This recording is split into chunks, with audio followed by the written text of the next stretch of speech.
Libros, revistas, cuentos, anécdotas, poesías, novelas, ensayos, biografías, crónicas, fábulas, fantasía, realidad y todo lo que forma parte de la lectura se encuentra con tres voces expertas: Azucena Mondragón, Astrid Ramírez y Livia Hernández en Espacio Lector. ¿Qué te parece si abrimos el micrófono y nos vamos de viaje al fantástico mundo de la lectura? Comenzamos Espacio Lector. Hola, ¿qué tal? Buenas noches. Bienvenidos a Espacio Lector. Estamos muy contentas en esta noche, Astrid Ramírez y Livia Hernández. Bienvenidas, para darle la bienvenida a su vez a un autor que ya es casi compadre de aquí del Espacio Lector. Bienvenidas, Astrid y Livia. Hola, ¿qué tal? Buenas noches a todos. ¿Qué tal, Azucena? ¿Qué tal, Livia? Hola, buenas noches, chicas, y buenas noches, Leopoldo, bienvenido nuevamente. Muchísimas gracias, es un placer, siempre es un placer hablar con ustedes. Muchas gracias, Leo. Y bueno, antes de darle inicio a este programa tan padre que vamos a tener hoy, porque es como la segunda parte de una plática muy padre que tuvimos hace como un mes más o menos aquí en Espacio Lector, quiero comentarle a la gente de aquí, de Quintana Roo, que tenemos la programación de la jornada de las salas de lectura aquí, entonces se están llevando a cabo por medio de Zoom. Así que entren a el Programa Nacional de Salas de Lectura para que se enteren y, bueno, puedan asistir de manera virtual. Y sigan también nutriendo esa parte de la lectura. Hoy que estamos con un gran lector, que se nota, Leopoldo, en tu libro, eso estábamos justamente comentando hace un ratito, que al leer tu libro en la cuerda floja, que aquí lo tenemos, la verdad es que es evidente tu gran bagaje de lectura. Les agradezco el comentario. En realidad yo siento que la escritura siempre es un proceso que empieza con la lectura apasionada, ¿no? O sea, yo siento que todo escritor nace por el deseo de poder replicar esa sensación de estar leyendo algo increíble en alguien más, ¿no? O sea, con algo que uno está diciendo, ¿no? O sea, uno empieza leyendo sus lecturas favoritas cuando uno es más joven, y cuando uno empieza a escribir es porque uno quiere hacer eso, ¿no? O sea, uno quiere plasmar algo, una idea que pueda dejar a alguien, que le pueda dejar algo a alguien, ¿no? Y siento que, pues, las lecturas, todas mis lecturas favoritas, o por lo menos la gran mayoría de mis lecturas favoritas, están en este libro, homenajeadas. Pues bueno, yo creo que para empezar nos gustaría leer un poco acerca pues de tu historia.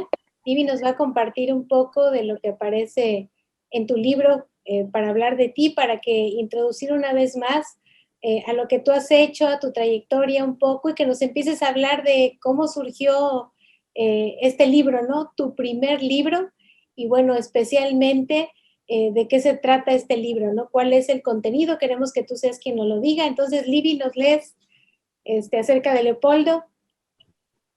Claro, Leopoldo Orozco es un narrador, ensayista y traductor nacido en Ensenada, Baja California. Es egresado de la carrera de Lengua y Literatura Hispánicas por la UNAM, editor de la revista literaria Delirio y miembro de la Congregación Literaria de la Ciudad de México. Su obra ha sido publicada en revistas literarias como Quimera, Taller Igitur, Reverberante, Libero América, Tintero Blanco, Punto en Línea y Blanco Móvil. Colaboró en la antología de cuentos ilustrados Jíbaros de Manumisión Editorial del 2020.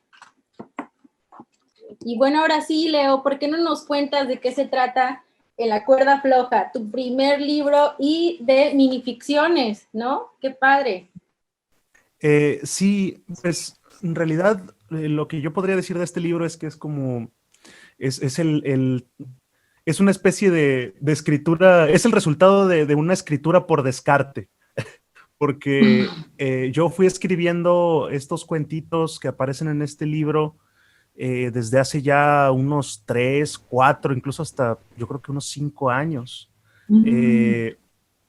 Empecé a escribir el libro cuando entré a la carrera de Lengua y Literatura Hispánicas en FES Acatlán, y sin pensar que iba a llegar a hacer esto, ¿no? O sea, yo solamente eran unos ejercicios que a mí se me ocurrían y que yo podía escribir entre clase y clase, y y que resultaban de mi continuo asombro con las cosas nuevas que estaba aprendiendo en la carrera y de las lecturas, de la cantidad inmensa de lecturas nuevas que estaba yo teniendo pues de entrada al llegar a la Ciudad de México, ¿no? Que es como la meca de la literatura en América Latina, ¿no? Y entonces, o sea, yo me volví loco con las librerías de viejo, me volví loco con las clases de literatura que nos daban y empecé a escribir estos pequeños cuentos, pequeñas notas, pequeñas ideas.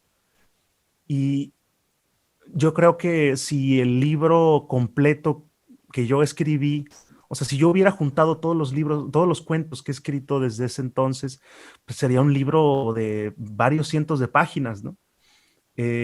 Pero por eso digo que es un proceso como de escritura por descarte, porque fui quitando los que no funcionaban tan bien y solamente fui dejando los que a mí me parecían mejor logrados, ¿no? Y al final pues terminó un libro de apenas que roza las 70 páginas y del que yo estoy muy, muy feliz.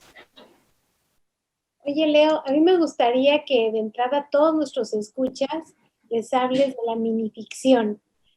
Porque bueno, la gente ha revisado una cantidad de estilos diferentes. Actualmente mucha gente tiende a leer libros grandes y a veces se pierde en eso. No conocen la diferencia tal vez entre un cuento, una minificción, un relato, un cuento breve. Digo, hay una cantidad impresionante también de estilos, ¿no? ¿Nos puedes hablar de la minificción? Claro, la minificción es una de las cosas que a mí más me gusta leer, porque es una forma de escritura muy juguetona, o sea, que le permite a uno experimentar con muchas formas y con muchas ideas y con muchos estilos. La minificción es una forma del cuento, yo diría, que consiste, bueno, es mi definición personal, ¿no? O sea, ya si le preguntan, por ejemplo, a Lauro Zavala, él va a tener su propia teoría y va a necesitar varios cientos de páginas para explicárnosla. Pero yo definiría la minificción como el reto que se pone un escritor de intentar crear un mundo, crear un universo, crear una historia con el menor número de palabras posibles. Y ver hasta dónde uno puede llegar con la mínima expresión, ¿no? Y entonces hay minificciones de 7 palabras, hay minificciones de 15 palabras, hay minificciones de un párrafo, hay minificciones de una sola página, ¿no? De 3 líneas incluso, ¿no? Y es bonito porque uno puede no solamente explorar los límites del lenguaje y de su expresividad a través de un texto como este, sino que uno se puede divertir mucho por ejemplo, con retar al lector para ver qué tantas referencias puede cachar, ver qué tantas, por ejemplo, con qué tantos mitos y con qué tantas historias ya establecidas uno se puede meter, ¿no?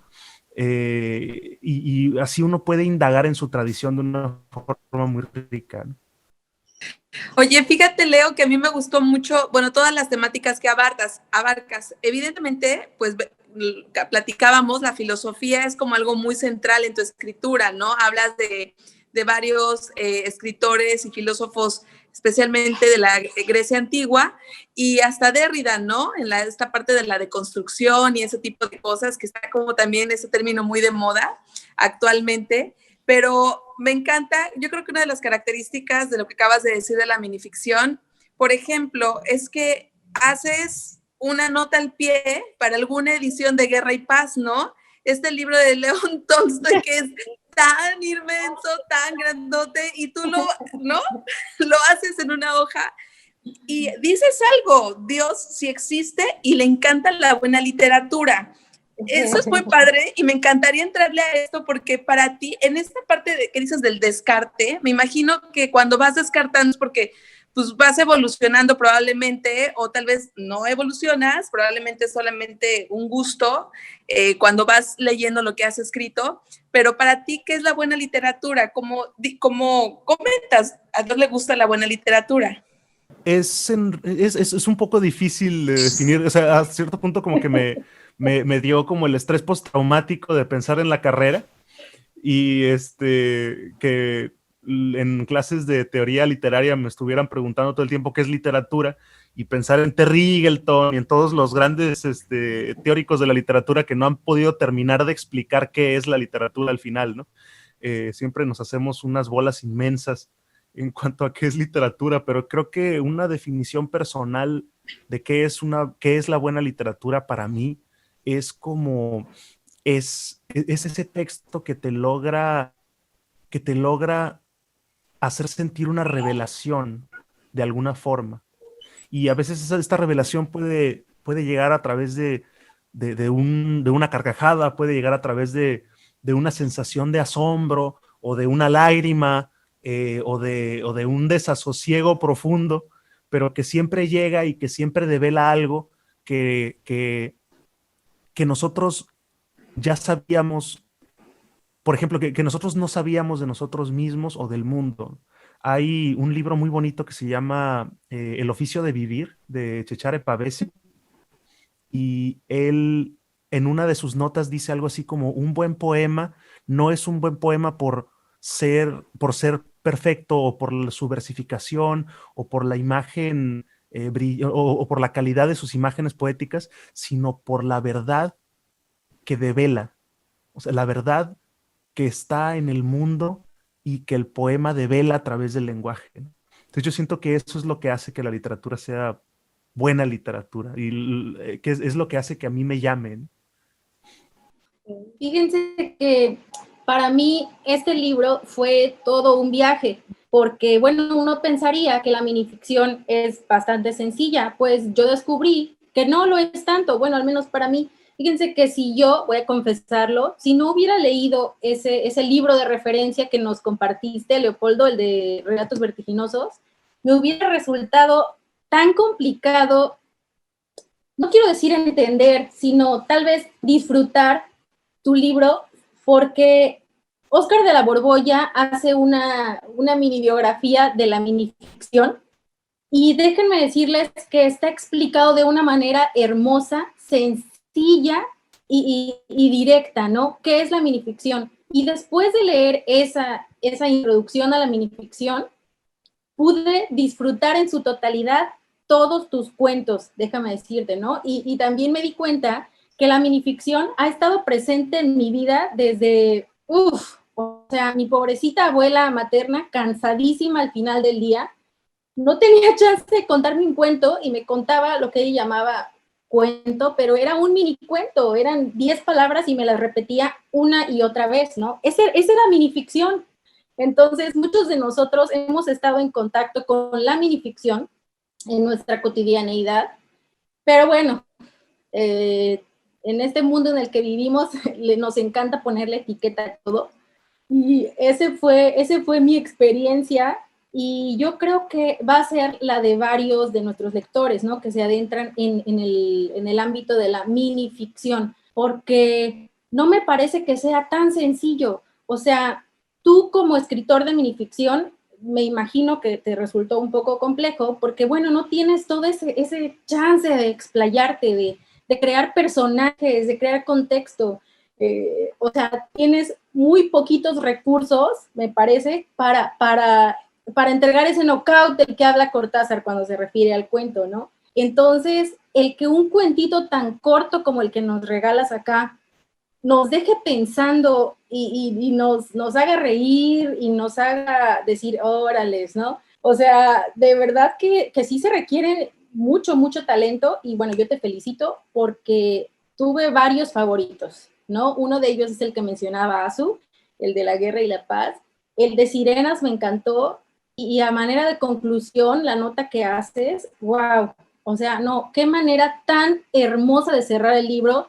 No voy a hacer el spoiler, lectores, por favor, lean este libro, se lee sencillito después de la introducción. Si pudieran conseguir ese otro libro también. No, la minificción, quedé enamorada. De por sí, el cuento es uno de mis géneros favoritos, pero acabo de descubrir la minificción como tal contigo, Leopoldo, y te lo agradezco. Yo creo que va a haber muchos lectores satisfechos por todos lados. Pues yo, ahí, mi cabeza está así como, ahora sí que reverberando de la emoción por todas las ideas que me dices. Pues de entrada me gustaría mencionar al maestro Óscar de la Borbolla y al libro de Relatos Vertiginosos, que es uno de mis libros favoritos.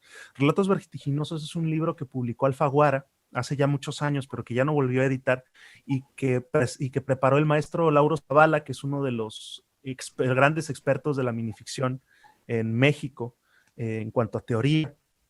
Y en este libro hay una introducción que escribió mi maestro Óscar de la Borbolla, y digo mi maestro porque me dio clases en FESACatlán cuando yo cuando yo tuve clases, y pues es aparte de un profesor excelente, un escritor brillante, que tiene esta habilidad de explicar las cosas más complejas con las palabras más sencillas y de maravillarte o sea, que dejarlo a uno ahí embobado con los conceptos que explora. Es también un gran profesor. Y sí, a veces se piensa que la minificción es una cosa, digamos, difícil de asir, o como si fuera una lectura difícil, pero yo siento que más bien, yo siento que muchas veces es hasta esnovismo de los escritores, que se quieren hacer como si sus textos fueran tan brillantes que no pueden ser entendidos por todo el mundo. Eh, pero en realidad yo siento que, o al menos mi libro es no, cuando hablo, por ejemplo, de Tolstoy, cuando hablo de la mitología griega, y cuando hablo de no sé, de Monterroso, no es, mi intención nunca es poner un muro entre yo y el lector, sino mostrarle mis lecturas favoritas, ¿no? Y decir, bueno, se llama Monterrosiana, ¿por qué? Y si una persona de las gentes que lee ese cuento se da la oportunidad de leer a Monterroso, que es uno de mis escritores favoritos, Augusto Monterroso, pues entonces yo ya me doy por bien servido, ¿no? Y la minificción es algo que decía ya en conversación con algunos amigos, que la minificción es como un ejercicio en el que uno construye un barco adentro de una botella de vidrio, y pero no solamente eso, no queda en construir el barquito en la botella, sino que uno tiene que hacer que naufrague. O sea, uno tiene que contar toda la historia ahí adentro, ¿no? Porque si es solamente el barco estático, pues no funciona para nada. Tiene que navegar y tiene que naufragar adentro de la botella, ¿no? Es intentar crear un mundo así con el menor número de palabras posibles, ¿no? Y también siento que eso es lo divertido de la minificción, ¿no? Y también la minificción está presente en nuestra realidad como mexicanos en todos lados. Por ejemplo, yo recuerdo una vez estaba viendo una portada, no me acuerdo si era de La Alarma o de uno de estos periódicos de nota roja, y era una nota sobre el asesinato de dos trabajadores de un molino de Nixtamal. O sea, los habían matado afuera de su trabajo, y el título de la nota era "No hay más allá", ¿no? No hay masa ya y no hay más allá, ¿no? O sea, y yo digo, o sea, eso bien podría funcionar como una minificción, porque cuenta una historia, porque es irónico, porque es gracioso, porque nos revela una cosa con un humor bastante negro de nuestra realidad, y que funciona en sí misma, ¿no? Son un par de palabras que crean un mundo, ¿no? Un chispazo de ingenio. Y eso es lo que me gusta del género. Oye, pues bueno, para mí también fíjate que para mí fue una experiencia muy liviana, o sea, para mí no fue complicado. La realidad es que a diferencia de un libro, no sé, hablando de un cuento con su contenido más amplio, tenía que regresar más a leer y releer, pero no por la dificultad, sino que sentía placer cada vez que terminaba la lectura de una de tus minificciones y sentía la posibilidad de rebuscar en las palabras, o sea, buscaba con precisión nombres, recurría a Google en varias ocasiones, googlear cosas, porque quería saber qué más podía escarbar de ahí. Para mí fue una experiencia, te digo, sumamente placentera desde ahí y la verdad es que me surge como esta situación donde siento que eres sumamente atrevido, o sea, que te lanzaste con todo, porque la realidad es que se necesita un gran atrevimiento para manejar la minificción a este nivel. O sea, tienes elementos donde hay sarcasmo, donde hay humor, donde hay cosas que efectivamente nos aterrizan en cosas filosóficas que han sido creadas por ti. Son reflexiones que tienen profundidad, ¿me entiendes? Entonces, eso o sea, me impactó. No hay un cuento que haya sido, una minificción que haya sido mi favorita. Por ahí veo lo de la cuerda floja presente. Muchas veces hablas de dos minificciones, mencionas al funambulista, me parece. ¿Por qué se llama así tu libro? ¿De dónde viene esta idea? ¿Te gusta este tema de la cuerda floja? ¿Cuál ha sido tu experiencia con la cuerda floja? ¿Qué pasó? Pues creo que es una decisión que ya lleva tiempo. El libro no se iba a llamar así, y esto no lo había contado, no había tenido chance de contarlo en ningún otro sitio. El libro no se llamaba así, el libro se llamaba Abrevedero.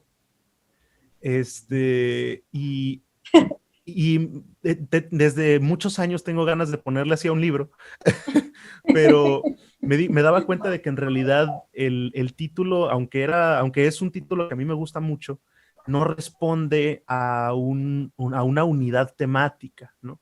Y entonces, un amigo un muy buen amigo que me ayudó, que es también un minificcionista muy prolífico, y él es un minificcionista brillante, se llama Alejandro Flores.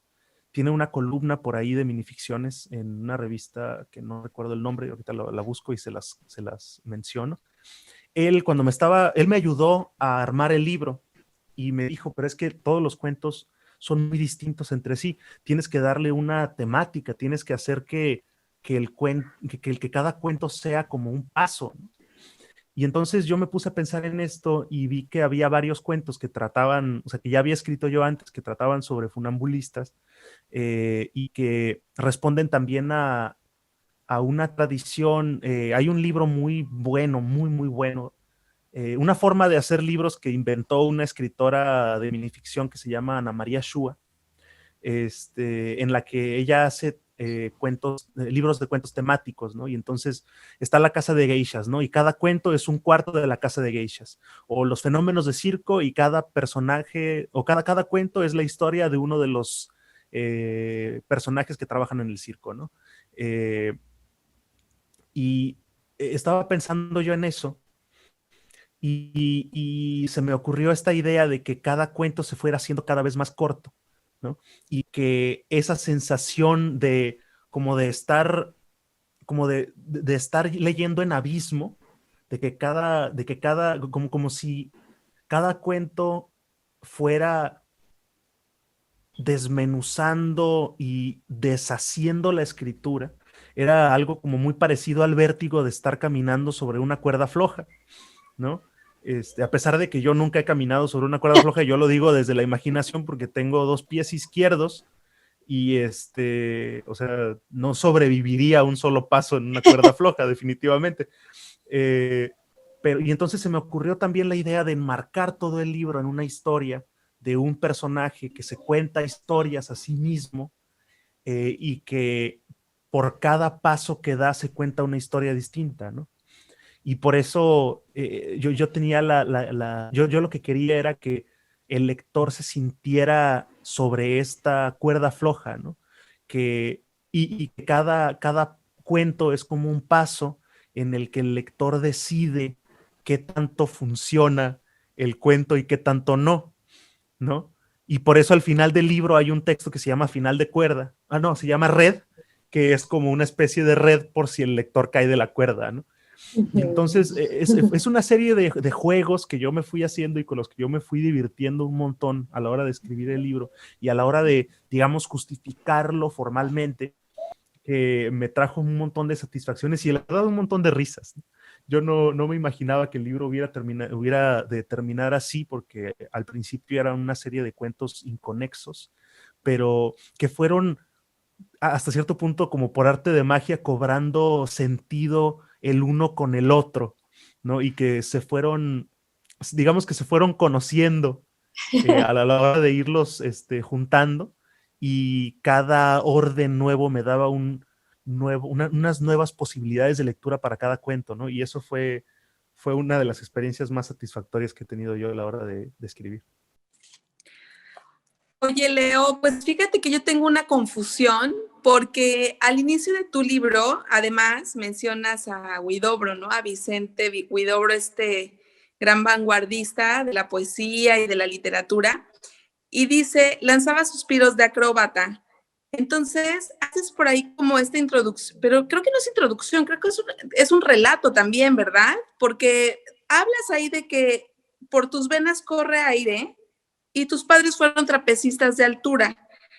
Me imaginé, y esa es como mi pregunta, si tus padres realmente fueron trapecistas, o hablas de ti, o ya me confundí, no sé si ya estoy spoileando o no sé qué onda, pero la verdad que ya estoy atrapeada.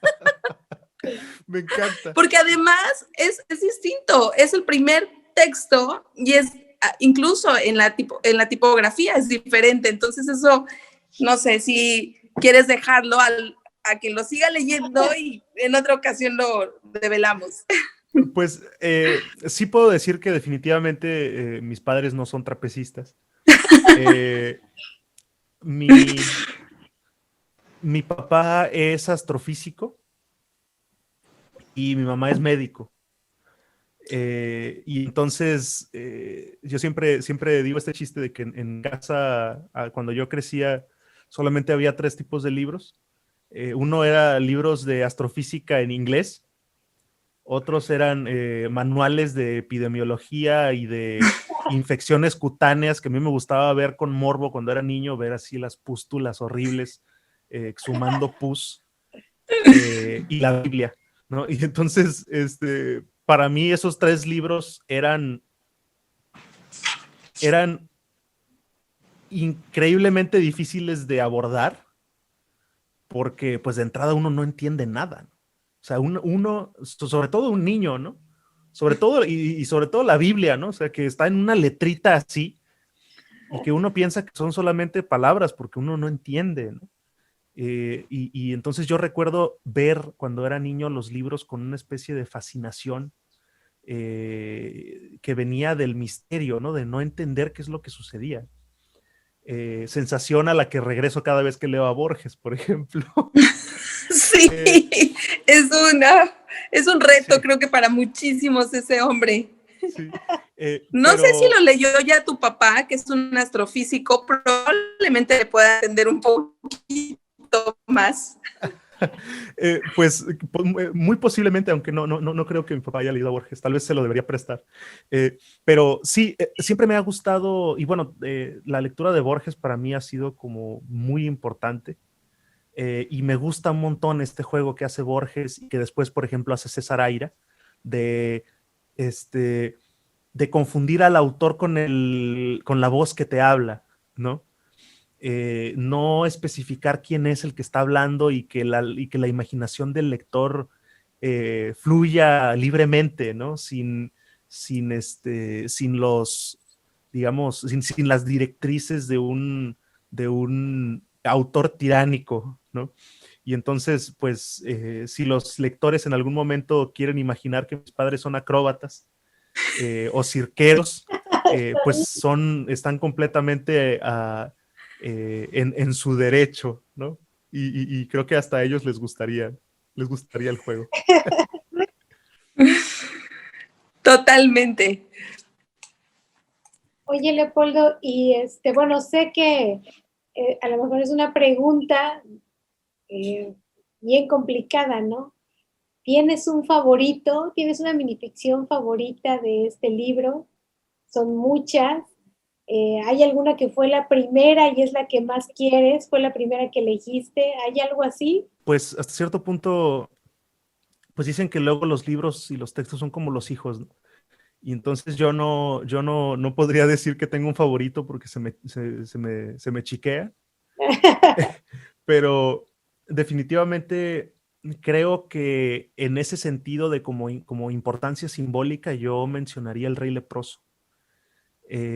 Porque yo estuve escribiendo estos textos muchos años y los estuve mandando constantemente a revistas y ninguna estaba interesada en publicarlos. Nadie le hizo caso a este proyecto ni a este conjunto de textos, hasta que me parece que en 2017 o en 2018, no recuerdo bien, mandé este cuento, El Rey Leproso, a una revista electrónica en Costa Rica que se llama Revista Virtual Quimera, que publica literatura sobre historia y mito y folclore. Y entonces tienen poemas sobre la antigua Grecia, tienen cuentos sobre historia. Entonces yo les mandé estos y este cuento les gustó y lo publicaron. Y es una de las primeras veces que yo vi estos cuentos publicados, y no solamente publicados, sino apreciados por lectores, digamos, afines, ¿no? Y entonces creo que ese es uno de los textos que más me da gusto leer y que más me da gusto mostrar, porque es el primero que fue leído así, ¿no? Ay, pues qué maravilloso, porque fíjate que es uno de los que tengo yo así destacado con cositas y así, y la frase así, es bueno ser santo y leproso a la vez. En cada paso que doy, dejo en el suelo una reliquia. Tenía que leerlo, eso sí, me emocionó mucho que lo dije. Me encantó, o sea, me encantó, hijo, me produce muchas cosas, ¿no? O sea, esta situación de ser leproso y ser santo a la vez, que es algo que para mí es una realidad, o sea, la realidad de cada uno de nosotros, pues esa posibilidad existe, así somos, pues. Que en realidad esta historia es real. No recuerdo cómo se llamaba el rey, pero era uno de los reyes cruzados de Jerusalén. Y era un rey, igual un rey adolescente que contrajo la lepra, pero que seguía combatiendo en sus ejércitos, ¿no? Y de hecho creo que hay una película con Orlando Bloom en la que aparece este personaje, que la película se llama Cruzada, precisamente. Y entonces, pues a mí se me ocurrió este remate y escribí el cuento y me imaginé a una especie de cronista antiguo haciendo la historia de este personaje. Entonces se me fueron ocurriendo un montón de cosas y sí es uno de los textos que yo recuerdo escribir con más emoción, definitivamente. Oye, Leopoldo, fíjate que ahorita que estabas hablando de la minificción y de esta posibilidad de hacer con pocas palabras mucho, me recuerda como a Twitter, ¿no? Es como desgaste de repente que hay de cómo escribes, ¿no? Poquito y corto y conciso, y es un ejercicio realmente el traer las ideas a algo corto y que se entienda y que sea claro, ¿no? Entonces, tu libro me gusta porque aparte de que tiene todas estas temáticas de la filosofía y demás, también te pones como medio de reclamón, ¿no? Con el municipio. Por ahí hay uno del municipio que a mí me encantó y creo que nos identificamos mucho los lectores con todos los municipios de México, que lo primero que cierran son las bibliotecas y nos pasó aquí, ¿no, chicas? También se cerró la biblioteca con la contingencia. Entonces, Twitter, de hecho, me recuerda, ¿sabes por qué? Porque hablas también de El Equilibrista. Y para mí Twitter es una comunidad de mucha como estrés de repente, la gente se intensea mucho, hay mucho hater por ahí y hay muchísima agresión. Entonces, sí siento que también esta como forma de de escribir pequeño, en corto, es como eso, ¿no? Andar equilibrando y no sé, ¿qué piensas tú, por ejemplo, de esa escritura en Twitter? Yo siento que hay algunos tuiteros que, que son grandes literatos, porque, o sea, yo pienso que, por ejemplo, Ramón Gómez de la Serna hubiera sido muy feliz usando Twitter, y no solamente usando Twitter, sino leyendo a los tuiteros, que son, muchas veces son brillantes, ¿no? O sea, uno escucha, algunas puntadas que se les ocurren a la gente en Twitter y es maravilloso, ¿no? Yo siento que en estos tiempos tan inmediatos, ¿no? En lo que todo se va y viene a una velocidad tan vertiginosa, es bueno pararse un momento a leer literatura, ¿no? Y creo que estas formas de literatura breve nos ayudan, digamos, como a salir de esta constante banalidad en la que todo lo que leemos no tiene importancia, ¿no? Y todo lo que leemos no tiene contenido y son solamente como cosas que van y vienen, ¿no? Siento que esta forma de literatura es no solamente una forma de reivindicar nuestros tiempos posmodernos, sino también de conseguir que la gente encuentre la belleza incluso en las palabras más sencillas. Oye, Leo, ya nos queda súper poquito tiempo, pero yo tengo una petición. Uno de mis cuentos favoritos fue el de Sirenas. Entonces, ¿nos lo podrías leer, por favor?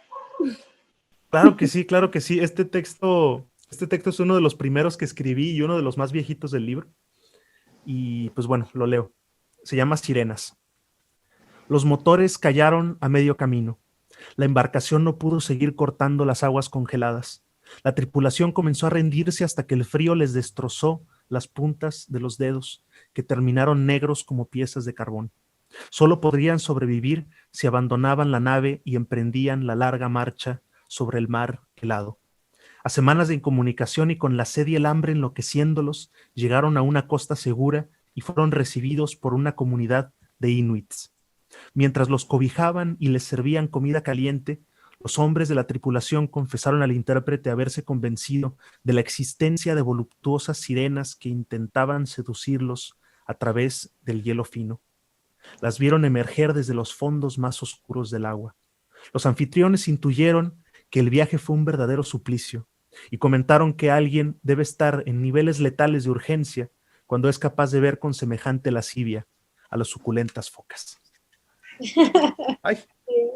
Y mi gata está protestando aquí atrás. No le gustó. Muchas gracias. Muchas gracias. Qué privilegio, la verdad, tenerte, Leo, y aparte que nos leas algo de lo que escribiste, que llevó también muchísimo tiempo hacerlo y también esta selección tan extraordinaria que hiciste. Gracias por tu tiempo, por tu espacio, por tu escritura, por lanzarte, como dijo Astrid, y por tu atrevimiento. No sé cuánto nos queda, Astrid. Menos de un minuto. Menos. Leo, que dinos rapidísimo, ya se terminó el primer tiraje de tu libro, me parece, ya están todos vendidos, pero pues dinos por ahí dónde, o si no, en el programa vamos a compartir si te contactan a ti o a quién. Claro, está por aparecer la primera reimpresión. Solamente hay que estar atentos a la página de Reverberante y próximamente va a poder encontrarse en Amazon y en Google Books. 107.7 FM presentó Espacio Lector con Azucena Mondragón, Astrid Ramírez y Lidia Hernández. Lo mejor de los libros, revistas, cuentos, anécdotas, ensayos, biografías, fábulas, fantasía, realidad y todo lo que forma parte de la lectura en Espacio Lector. Nos escuchamos en la próxima, aquí en 107.7 FM.